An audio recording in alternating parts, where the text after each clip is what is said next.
livro do profeta Daniel, ok?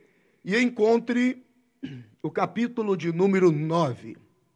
Livro do profeta Daniel, capítulo de número 9.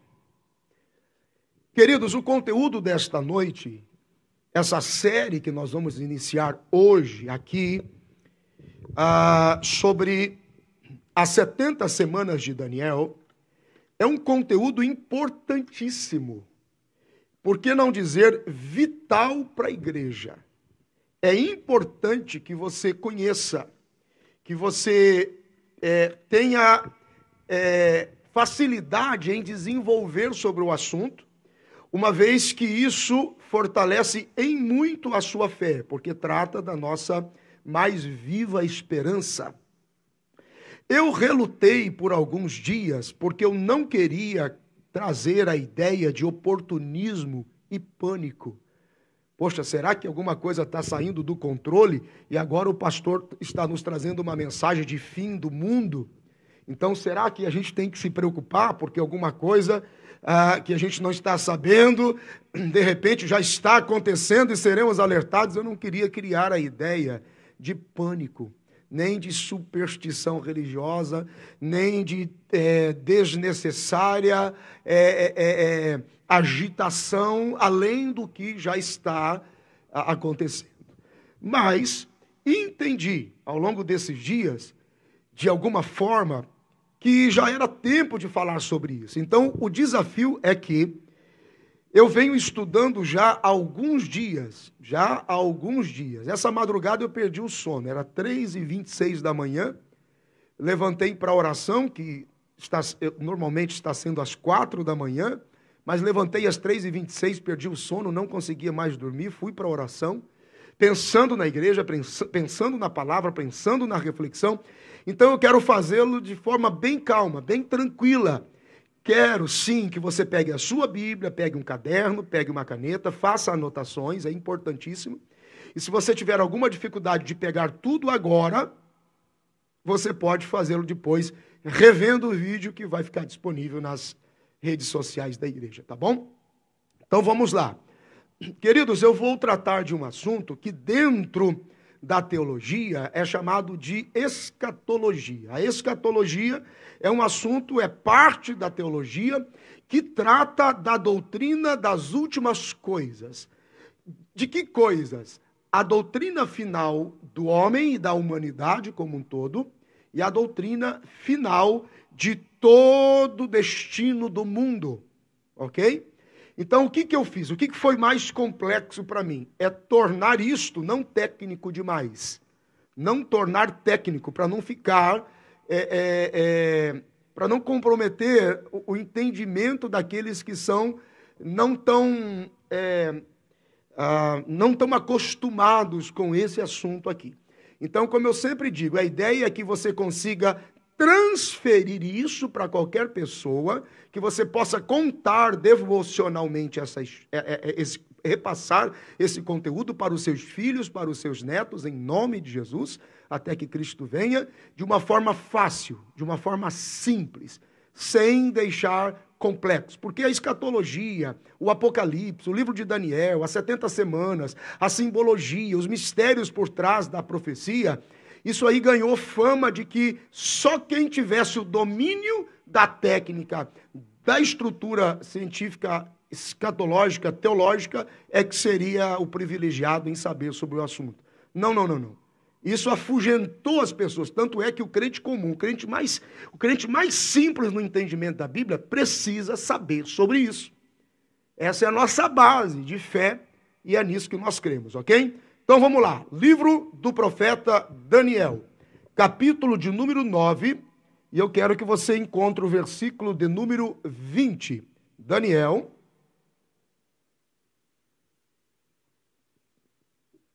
capítulo 9, versículo 20, ok? Vamos lá. Vamos ler, vamos trabalhar por etapas. Então, vamos ler dos versículos 20 a 23, ok? Eu quero que você tenha calma, a gente vai fazer isso com bastante responsabilidade, porque é um assunto que exige bastante. Vamos lá, versículo 20.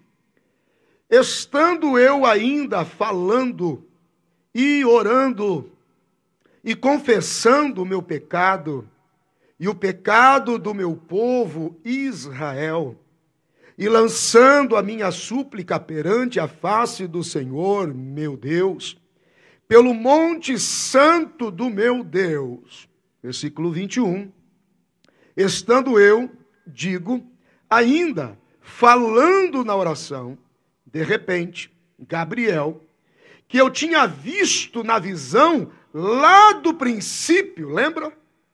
Da oração e do jejum? Lá do princípio, veio voando rapidamente e tocou-me a hora do sacrifício da tarde. Tá? Preste atenção nessa expressão aqui, ó. A hora do sacrifício da tarde. Ok? Por quê, pastor? Porque quando a Bíblia fala de a hora do sacrifício da manhã, a Bíblia está fazendo menção do Antigo Testamento, dos Hebreus, da Antiga Aliança. Quando a Bíblia fala sobre a hora do sacrifício da tarde, a Bíblia está mencionando o tempo de Cristo, o tempo da igreja. Cristo foi sacrificado à tarde. A igreja está manifestada ali. Isso significa que a visão de Daniel não estava dizendo respeito só a Israel no cativeiro, mas que estava alcançando os nossos dias hoje como igreja. Então sublinha ali, ó, a hora do sacrifício da tarde.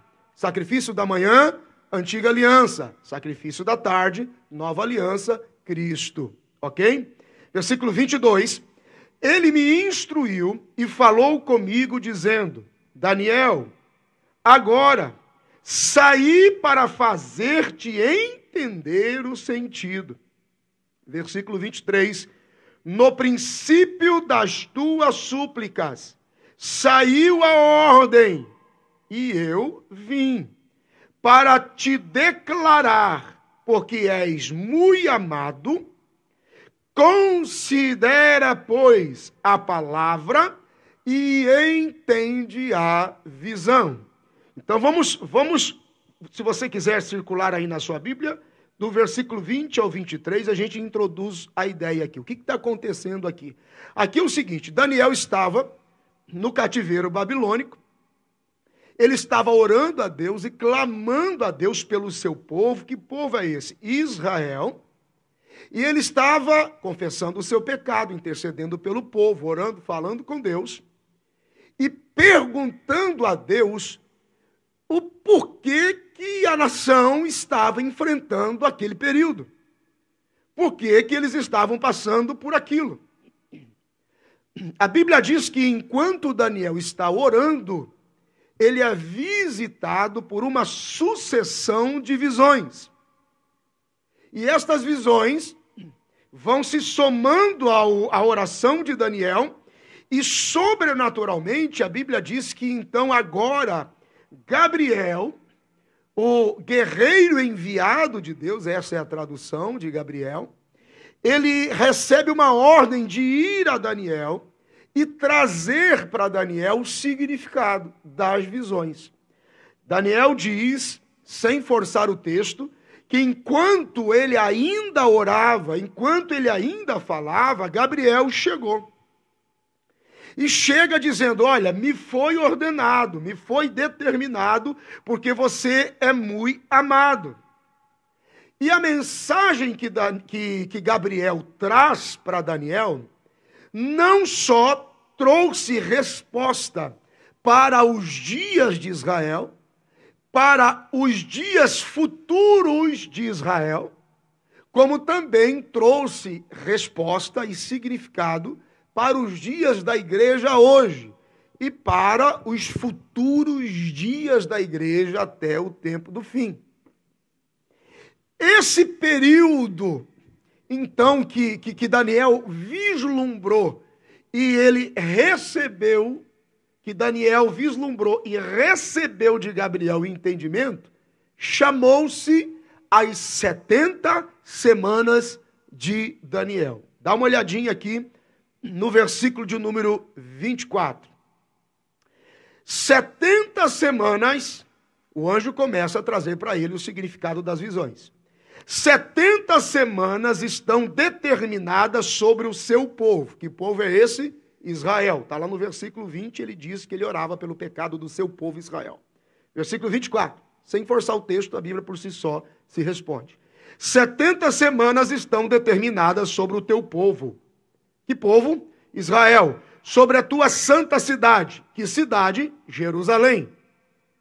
Anote do lado. Israel, Jerusalém. Para cessar a transgressão e para dar fim aos pecados e para expiar a iniquidade e trazer a justiça eterna e selar a visão e a profecia, fechar, e para ungir o Santíssimo. Faça um destaque no versículo 24. As 70 semanas de Daniel, que começam a se desvendar aqui agora, elas funcionam como uma espécie de mapa escatológico para a observação dos tempos e todos os sinais que apontam para o fim de tudo, fim do ser humano e fim de toda a humanidade. Tem foco especial para o fim dos tempos. E a observação aqui é o seguinte: quando a palavra de Deus vem a Daniel, no versículo 24, Gabriel está dizendo que as 70 semanas, ou seja, em 70 semanas, Deus iria cumprir toda a palavra dele liberada sobre Israel e Jerusalém. 70 semanas estavam determinadas. E que então Deus cumpriria e faria acontecer tudo o que havia prometido, dito a Israel e a Jerusalém. Então agora começam as perguntas. Primeira pergunta que a gente faz aqui: quanto tempo dura as 70 semanas de Daniel? Sem especular, porque está no texto. Quanto tempo dura as 70 semanas de Daniel? Outra pergunta: o que é ou quanto vale uma semana para Deus? Não esqueça que aquilo que eu e você vemos no visível é a semelhança ou a representação do invisível. Você não pode perder essa série, que isso vai ficar muito interessante a partir daqui para você entender sobre a questão de que se o céu nos pertence ou não. Então, escute, guarde isso que eu estou te falando.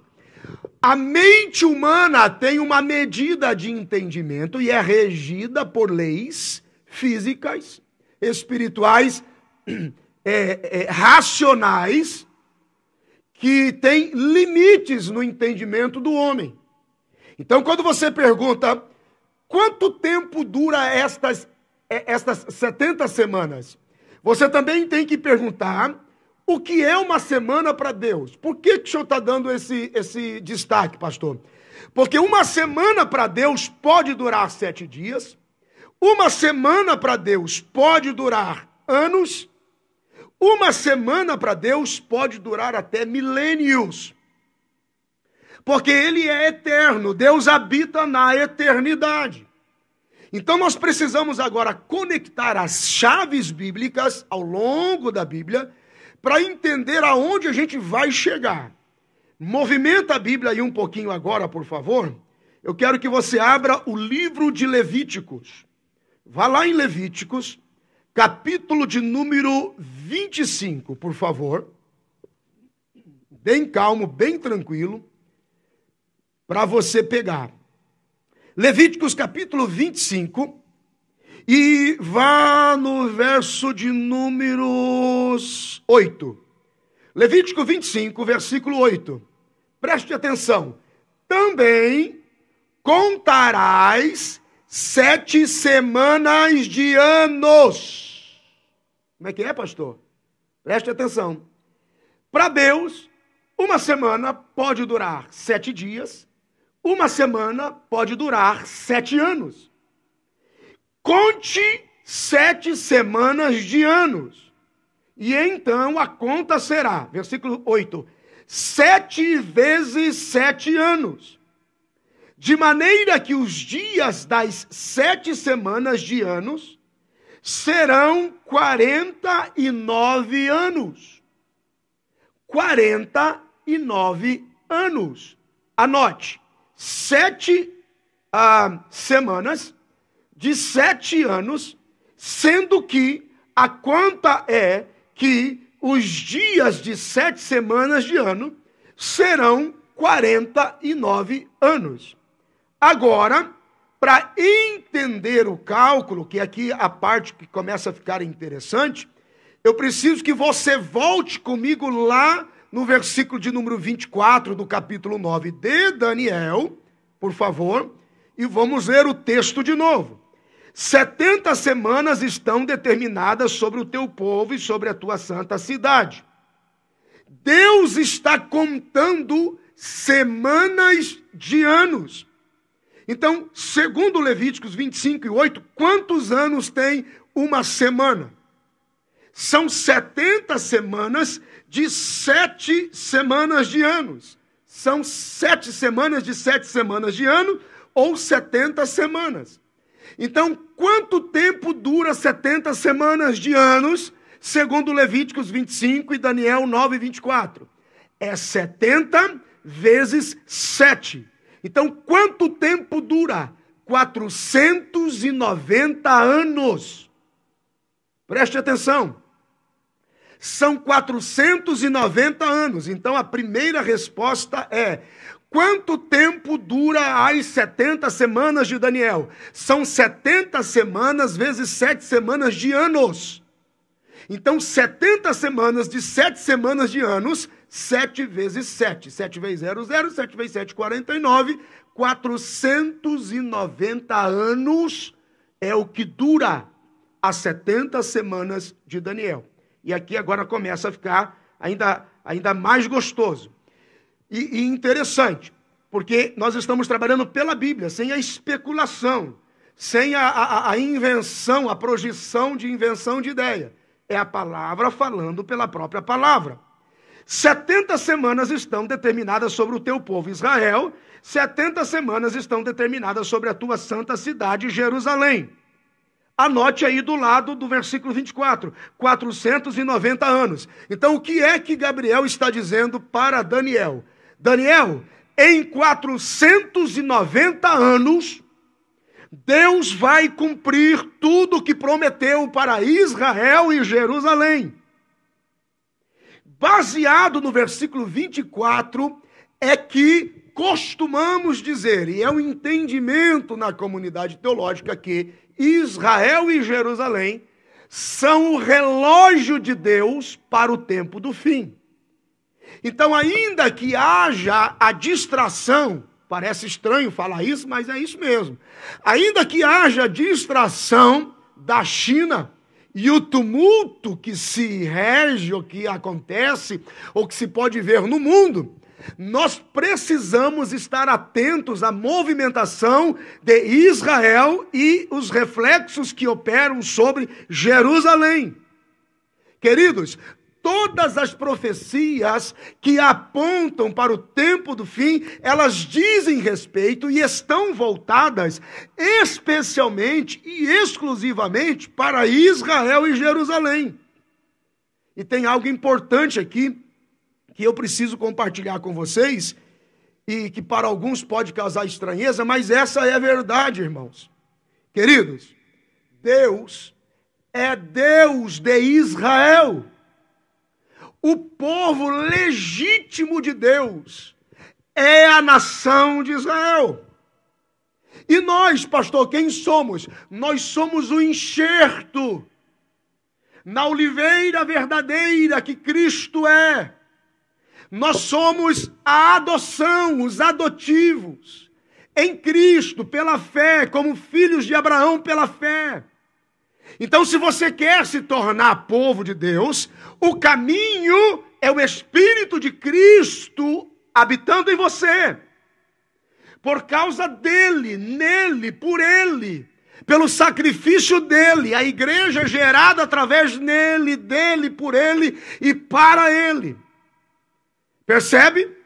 O povo de Deus, o povo exclusivo, predominante, bíblico de Deus é o povo de Israel.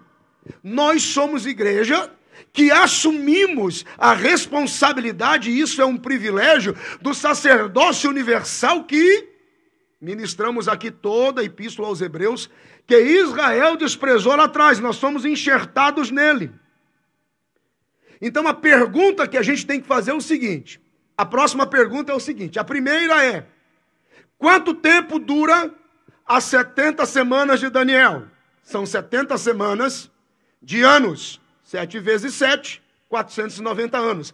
A segunda pergunta que você tem que fazer agora, de forma bem tranquila, é, essa contagem já começou? Pastor, as 70 semanas de Daniel, a contagem já começou? Já está em atividade esse tempo? Já está em atividade essa contagem? Quando foi que começou? Se já começou, pastor? Já. Próxima pergunta. Quando foi que começou a contagem das 70 semanas e aonde elas vão parar? Como que isso vai se concluir? Qual é o desfecho? Aonde está isso? Vamos para a Bíblia. Daniel capítulo 9, versículo 25. Olhe para o versículo 25. Sabe e entende. É como se Daniel estivesse perguntando, peraí, 70 semanas? Mas isso já começou? Quando começou? Como é que... Aí vem o começo. Sabe e entende, desde a saída da ordem para restaurar e edificar Jerusalém. Quem tem boa memória bíblica sabe do que eu estou falando. Quando é que isso começou, gente? Em Neemias. Livro de Neemias, capítulo 2, versículo 7. Quando Neemias foi ao rei e pediu carta, pediu ordem e autorização para reedificar os muros de Jerusalém, lá naquele instante, naqueles dias de Neemias, começou as 70 semanas de Daniel. É a Bíblia, olha a Bíblia, versículo 25. Sabe e entende, desde a saída da ordem para restaurar e edificar a Jerusalém, até ao Messias. Epa, peraí, sublinha. Veja que ele está dizendo quando começou e quando irá terminar. Gente, pega aí. Presta atenção com calma. Vai anotando, pega o caderno, vamos de novo. Quando é que começou as 70 semanas? Desde a saída da ordem para restaurar e para edificar Jerusalém. E vai até quando? Vai até o Messias. Opa, peraí. E é aqui que começa a ficar interessante. O príncipe, letra maiúscula, haverá 7 semanas e 62 semanas. As ruas e o muro se reedificarão, mas em tempos angustiosos. Vocês estão aí, gente? Anota aí, fica comigo. Ok? Presta atenção. Quando é que começou? Começou com Neemias. Então, quando é que deve ou deveria ter sido concluída as 70 semanas de Daniel? Com a manifestação do Messias. E isso aqui vai ganhando corpo e vai ficando forte. Perceba que o versículo 25 está dizendo o seguinte. Olha a segunda parte dele. Haverá 7 semanas e 62 semanas.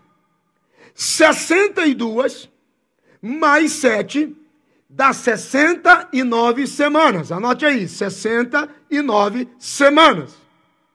Na conta, está faltando uma semana profética. Na conta, está faltando uma semana profética. Significa que, logo depois, 69 semanas até o Messias, no momento em que o Messias fosse revelado, no momento em que o Messias aparecesse, esse era o plano de Deus. A hora que o Messias aparecer, que ele se manifestar na sua maturidade e propósito, contem mais 7 anos, eu vou encerrar tudo. É isso que a Bíblia está dizendo. Conte mais 7 anos e aí eu vou encerrar tudo. Quando o Messias apareceu, quando o Messias veio, irmãos, o Messias não é só Messias para a igreja. Muito antes de ser Messias para a igreja, o Messias é Messias de Israel. Você está entendendo? Quando o Messias apareceu na sua idade adulta, quando se tornou visível o testemunho do Messias, ali começou a se encerrar as 70 semanas de Daniel. Porém, algo acontece. O que acontece? Israel rejeita o Messias. Israel rejeita o Messias enviado. Quando Israel rejeita o Messias enviado, o relógio de Deus para. E os 490 anos das 70 semanas são interrompidos. E agora existe 7 anos na espera. Quem tem ouvido já entendeu, a gente vai parar. Não estou entendendo, pastor. Olha o que aconteceu. A Bíblia diz no Evangelho de João, no capítulo 1, versículo 12, que Jesus veio para o que era seu. Então, esquece gentios, esquece igreja, esquece. Ele veio para o que era seu, mas os seus não o receberam. Israel rejeita. Israel despreza o Messias. E muita gente critica, dizendo, olha, como Israel foi estúpido, como Israel errou, muita gente... Gente, a nossa sorte, a sorte dos gentios e a sorte de nós como igreja é Israel, porque Deus transforma tudo em bênção. Foi Israel ter negado e rejeitado o Messias. Por causa do desprezo e da rejeição de Israel, a igreja teve acesso a Deus. E a igreja entra nos planos de reconciliação ou de manifestação da glória e do reino de Deus. O versículo 11 diz, ele veio para o que era seu, mas os seus não receberam. Mas todos os que o receberam, deu-lhes o direito de serem feitos, chamados filho de Deus, a saber, os que creem no seu nome.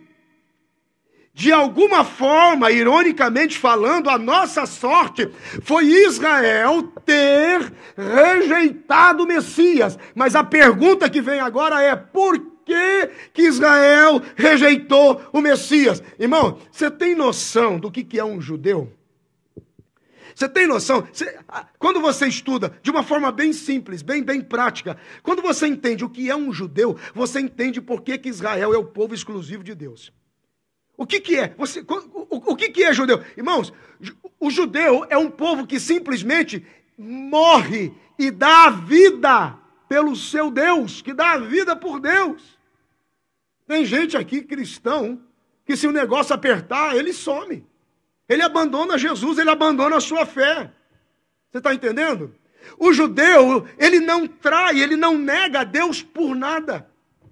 O judeu, ele é estudioso da lei e das profecias. O judeu, ele prefere morrer do que negar a sua fé. Então não tem cabimento. Os judeus vinham esperando o Messias. Os judeus vinham aguardando a manifestação do Messias. Os judeus estudavam as profecias. Gente, pelo amor de Deus, olha o que a Bíblia diz. A Bíblia diz em Deuteronômio, capítulo 32, versículo 10, que o povo de Israel é a menina dos olhos de Deus. Salmos de número 17, versículo 8, repete isso. A Bíblia diz que por causa de Israel, Deus dizimou, matou e tirou da face da terra nações inteiras, tudo por causa de Israel. Mas quando o Messias chega, quando o Messias aparece, Israel despreza o Messias, rejeita o Messias e não o recebe. Por quê? Por causa do amor de Deus por nós. Por causa do amor de Deus por nós. Por que que eles negaram o Messias? Porque a Bíblia diz que foi Deus quem endureceu o coração deles. O que, meu irmão? Deus é um Deus em cujos caminhos eternos lhe pertencem. E quem somos nós para julgar? Quem somos nós para questionar? Foi o próprio Deus quem endureceu o coração de Israel para não receber o Messias. Por quê? Tem algo nos evangelhos que nós chamamos de a harmonia dos evangelhos. Por quê que mudou-se o entendimento ali e houve rejeição e desprezo por parte de Israel? Por causa de uma mulher na Bíblia. Quem é essa mulher? Abra a Bíblia aí comigo, por favor. Lá no Evangelho de Mateus, capítulo de número 15. Abra aí a Bíblia comigo. Mateus, capítulo de número 15. E vai no versículo de número 21. Aqui foi a situação. Porque quando você lê João isolado no capítulo 1, você precisa conectar toda a harmonia do Evangelho para entender o contexto, a visão panorâmica do que está acontecendo no todo. Então, olha o que acontece aqui, ó, Mateus capítulo 15, versículo 21. E partindo Jesus dali, foi para as partes de Tiro e de Sidom. E eis que uma mulher cananeia, que saíra daquelas cercanias, clamou dizendo: Senhor, filho de Davi, tem misericórdia de mim, que a minha filha está miseravelmente endemoniada. Alguns estudiosos, alguns comentaristas dizem que essa mulher clamou e gritou por Jesus aproximadamente por 3 dias. E Jesus não estava sendo indelicado com ela, ele estava sendo fiel ao propósito. Versículo 23, mas ele não lhe respondeu palavra, e os seus discípulos, chegando a ele, rogaram-lhe dizendo: despede-a, que vem gritando atrás de nós. E ele respondendo disse: eu não fui enviado senão as ovelhas perdidas da casa de Israel. Ele não está sendo indelicado, ele está fluindo no propósito, ele está dizendo: eu não tenho nada a ver com você. A versão de Marcos nos diz que essa mulher aqui, ela era uma mulher sírio-fenícia de nação, grega, cananeia. Ela era da comunidade dos gentios, dos sem convênio em Israel, daqueles que não eram contados. Então Jesus está dizendo: eu não te reconheço, eu não vim para você, eu vim para Israel. Olha o versículo 23, mas ele não lhe respondeu palavra. Olha o versículo 24, eu não fui enviado senão as ovelhas perdidas da casa de Israel. Versículo 25, então chegou ela e o adorou. Essa atitude de adoração, todas as vezes que você encontra nos evangelhos a expressão o adorou, significa convergiu, significa conversão, mudou o seu ponto de vista para culto. Deixou um Deus morto, voltou-se para um Deus vivo. E a expressão adoração também significa ela agiu por fé. É por isso que quando você vem para a igreja, que você vem para o culto, você vem para a adoração, é um ato de fé. Você não está vendo, mas você está crendo. Então, quando ela adora, ela está agindo por fé. E ela diz: Senhor, me socorre. E ele diz assim, respondendo: não é bom pegar o pão dos filhos e deitá-lo aos cachorrinhos. Rapaz, se Jesus, é que Jesus, não, na hora que fluiu. Eu não posso tirar o pão da mesa dos filhos e deitar os cachorrinhos. Versículo 27, e ela disse: sim, Senhor, mas também os cachorrinhos comem das migalhas que caem da mesa de seus senhores. Versículo 28, Jesus responde dizendo: ó mulher, grande é a tua fé, seja isto feito contigo, como tu desejas. Jesus está dizendo: olha, essa mesa aqui é uma mesa de filhos. E essa mesa aqui, sendo uma mesa de filhos, eu não posso tirar o pão da mesa dos filhos e deitar aos cachorrinhos. E ela diz: Senhor, mas os cachorrinhos comem da mesa que cai e é derrubada pelos filhos. Ela pega Jesus. E ela pega Jesus pelo laço da fé. Sem fé é impossível agradar a Deus. Quando ela adora, ela tem um ato de fé. O ato de fé, naquele instante, não chama a atenção de Jesus, porque ele está resoluto no propósito da mesa dos filhos de Israel. Mas o ato de fé dela chama a atenção do Pai. Chama a atenção de Deus. Então ela olha e diz assim, peraí, o senhor está dizendo que é filho, né? Porque tu és o filho de Davi. Até agora você não disse que não era, porque ela o aborda dizendo, tu és filho de Davi. Então ela chega e diz assim, se tu és filho e estás na mesa, deixe que eu coma as migalhas que caem, que os filhos derrubam. Ela está agindo pela fé. Então o que acontece aqui? Ela usa todos os atributos necessários para ter direito à salvação. O que você precisa para ter direito à salvação? Confessar a Jesus como Senhor e Filho de Deus. Ah, come on. Cara, essa mulher é maravilhosa, ela faz isso pela fé. Ela diz assim, tu és filho, tu és Senhor, eu te adoro, eu estou me movendo pela fé. E Jesus chama a atenção dela dizendo, meu Deus, e agora eu vou ter que abençoar essa mulher. Irmãos, se Jesus não atende aquela mulher, as 70 semanas de Daniel encerrariam ali. As 70 semanas de Daniel terminariam ali. Quando Jesus se move olhando para aquela mulher, aquele momento em que ele a abençoa e ela declara por fé, reconhecendo-o como Salvador, Filho de Deus e Senhor, naquele instante, aleluia, eu me alegro no Espírito, porque isso diz respeito a nós, naquele instante Deus parou o relógio das 70 semanas de Daniel. Por que Deus para o relógio das 70 semanas de Daniel sobre Israel? Porque a Bíblia diz no livro do Atos dos Apóstolos, capítulo 10, versículo 34, palavra que saiu da boca de Pedro, Deus não faz acepção de pessoas. Se uma mulher sírio-fenícia de nação, grega, cananeia, gentílica, parou a Jesus para declarar pela fé salvação antes da cruz, Deus precisava agora entender, determinar que a partir dali, a partir daquela mulher, todo aquele que confessasse o nome do Senhor receberia salvação. Então o que é que Deus faz? Deus para o relógio das semanas de Daniel, está parado, está pausado, permite a dureza do coração de Israel, para que pudesse dar acesso ao que a Bíblia chama de o tempo dos gentios, e uma janela de misericórdia se abre. Qual é o nome dessa janela? Graça. Ah, meu Deus. Gente, está tudo conectado. Uma janela de misericórdia se abre.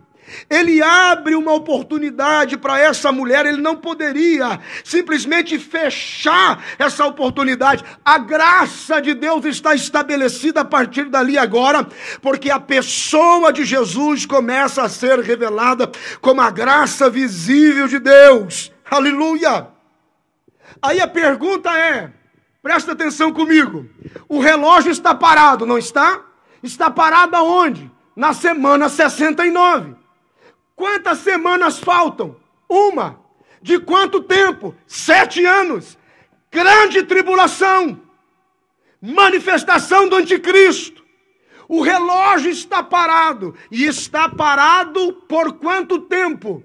E ficará parado até quanto tempo? Até que o tempo da plenitude dos gentios termine.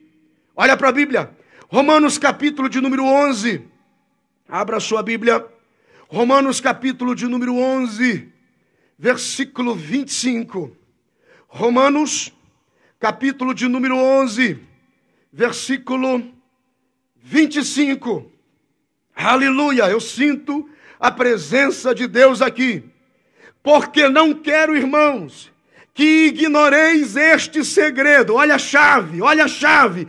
Quem tem ouvidos, ouça. Somente espirituais discernem coisas espirituais, para que não sejamos sábios em vós mesmos. Porque não é a gente que está imaginando, não é coisa da cabeça da gente, é palavra de Deus. Continue. Que o endurecimento veio em parte sobre Israel, até que a plenitude dos gentios haja entrado. Glorifique ao Senhor se você está me entendendo esta palavra. Quando é que se encerra, pastor, a plenitude dos gentios? Até que o último gentio se converta. Até que o último gentio reconheça Jesus como Senhor. E é aqui que entra a responsabilidade missionária da igreja. Quando você se cala e deixa de testemunhar do amor de Deus, você poderia estar testificando, você não sabe. Você poderia estar pregando para o último do tempo dos gentios. Você poderia estar pregando para o último, aquele que falta, você não sabe. É por isso que a obra missionária avança, a evangelização avança.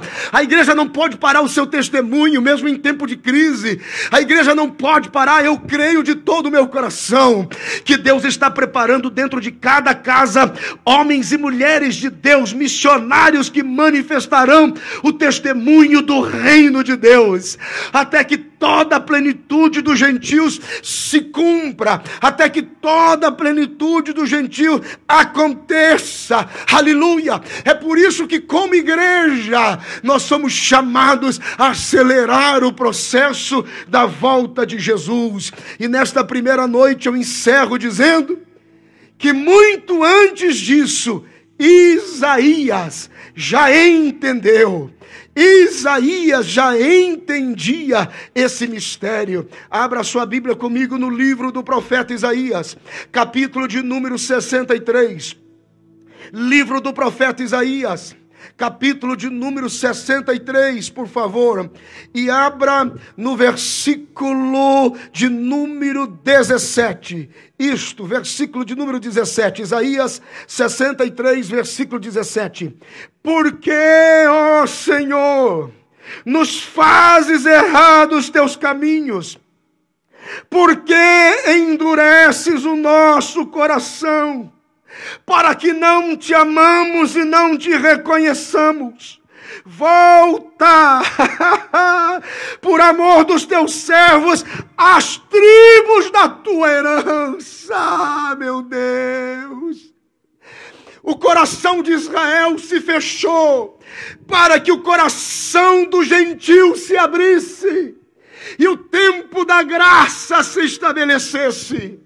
O coração de Israel está fechado, mas está se aproximando o tempo em que o coração de Israel vai se abrir e a plenitude dos gentios irá se encerrar. E nós vamos falar disso na semana que vem, você não perde por esperar.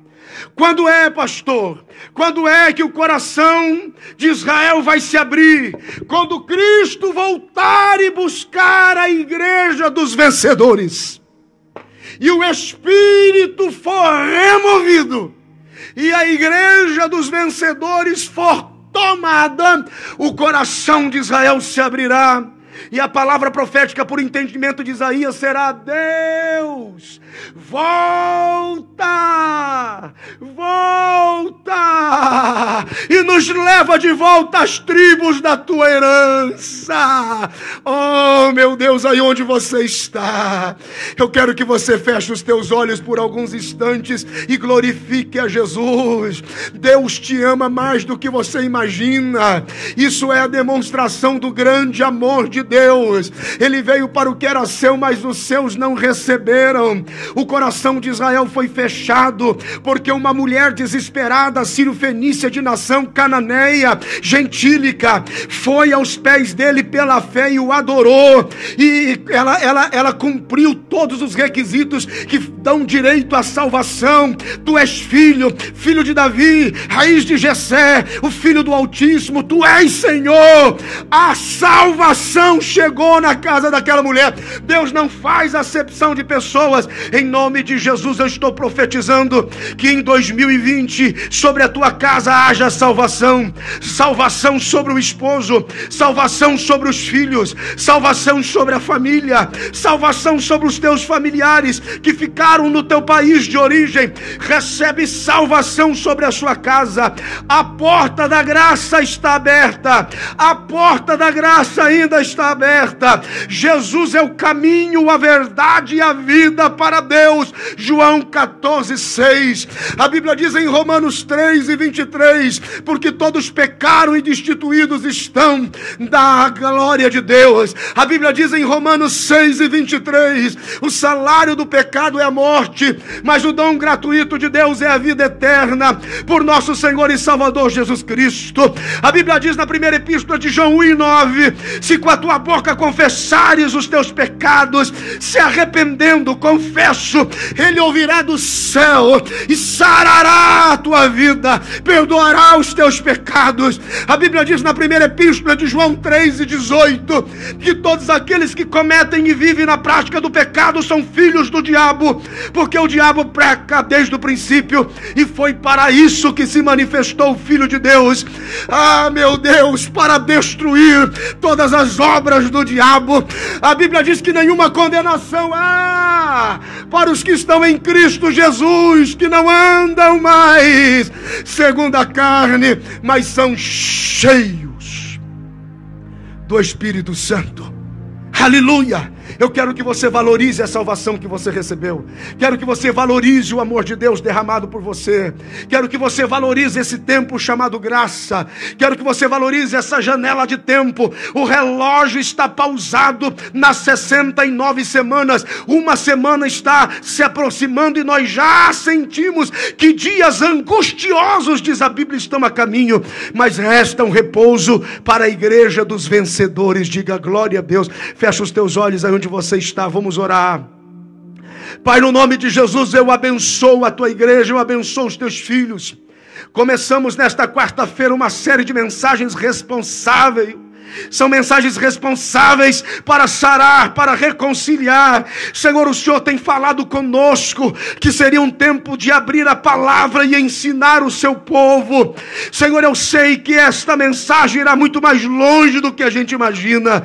Então aqueles que estão me dando a alegria de ministrar sobre eles, em nome de Jesus, o entendimento que você não tinha, a capacidade de entender a Bíblia que você não tinha, lhe seja dada agora, em nome de Jesus. Que a sabedoria seja suave a tua alma, que o conhecimento repouse no seu coração, e que não haja nenhuma dúvida, que não haja nenhum engano na sua casa, na sua mente, que haja segurança e certeza de que o choro pode durar uma noite, mas a alegria ela vem pela manhã. Eu abençoo a sua vida em nome de Jesus, para a glória de Deus. Amém, amém, amém e graças a Deus. Queridos, é a primeira parte. Não sei quanto tempo vai durar. Pode durar 4 semanas, pode durar 6 semanas. Mas nós vamos até onde o Senhor nos der condições e entendimento, porque nós fluímos na movimentação da vontade de Deus para a igreja através da palavra. Compartilhe esse vídeo. Compartilhe nas suas redes sociais. Se você está online, deixe palavras de ânimo aí para os seus irmãos que estão em casa. Deixe palavra de ânimos para nós. Estou aqui com o pastor Jefferson, com meu filho Júnior, minha esposa está interagindo com os irmãos na rede social da igreja, pela fanpage. Deixe palavras de ânimos para aqueles que estão conseguindo se manter de pé no serviço e no propósito. Compartilhe isso, tire uma foto com a sua família, poste nas redes sociais, comente o seu prazer em aprender, em crescer na palavra de Deus. Vamos viralizar isso para que haja paz e tranquilidade na alma e no coração das pessoas. Amém?